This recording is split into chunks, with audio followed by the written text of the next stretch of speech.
अजू भी अरडा पुट सिंध में अथी जोधा ऐं जवान बिलावल चांजा मेहमान कदे अची ॾिसण लंघण ते अज भी हथ दोवारण वारा प्या थी कुर्बाई मोहब्बत वारा मरी कोन व्या थी अञा आहिन आबादो ताकू अञा आहिन आबाद अञा आहिन आबादो ताकू अञा आहिन आबाद अज भी हथ दोवारण वारा प्या थी कुर्बाई मोहब्बत वारा मरी कोन व्या थी अञा आहिन आबादो ताकू अञा आहिन आबाद अञा आहिन आबादो ताकू अञा आहिन आबाद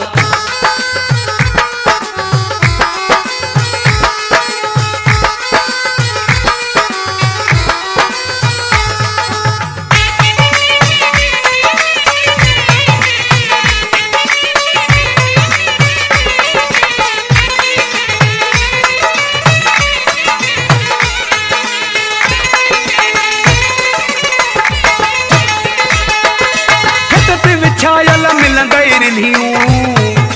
गरीबन जूं थी कुशादूं दिलियूं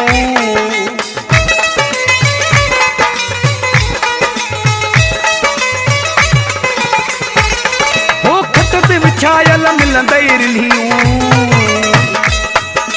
गरीबन जूं थी कुशादूं दिलियूं मोहब्बताई इखलाक जहूं दा बुख्या थी कुर्बाई मोहब्बत वारा मरी कोन व्या थी अञा आहिन आबादो ताकू अञा आहिन आबाद अञा आहिन आबादो ताकू अञा आहिन आबादो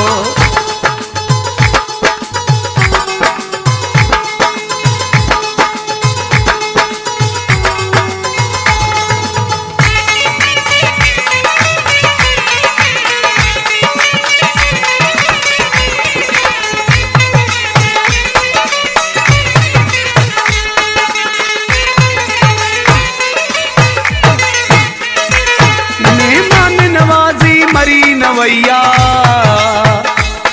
हो कुर्बन सां सिंध भरी पैया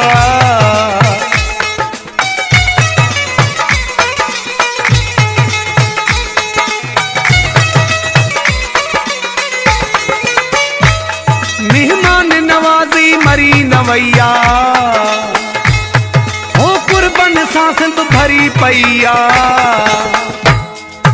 वडड़न खाई निवड़त अञा दी सिख्या थी कुर्बाई मोहब्बत वारा मरी कोन व्या थी अञा आहिन आबादो ताकू अञा आहिन आबादो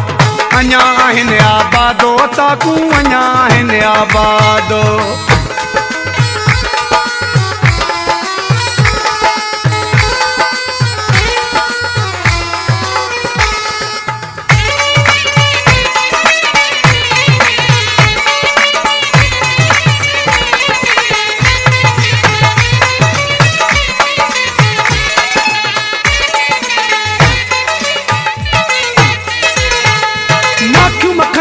असां वटि ताज़ा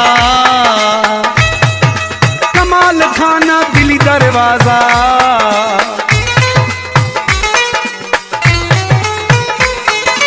माखियूं मखण थी असां वटि ताज़ा कमाल खाना दिली दरवाज़ा धरकी मेड़ी महर खोले रखिया थी कुर्बाई मोहब्बत वारा मरी कोन व्या थी अञा आहिन आबादो ताकू अञा आहिन आबाद अञा आहिन आबादो ताकू अञा आहिन आबाद अज भी हथ दोवारण वारा प्या थी कुर्बाई मोहब्बत वारा मरी कोन व्या थी अञा आहिन आबादो ताकू अञा आहिन आबाद अञा आहिन आबादो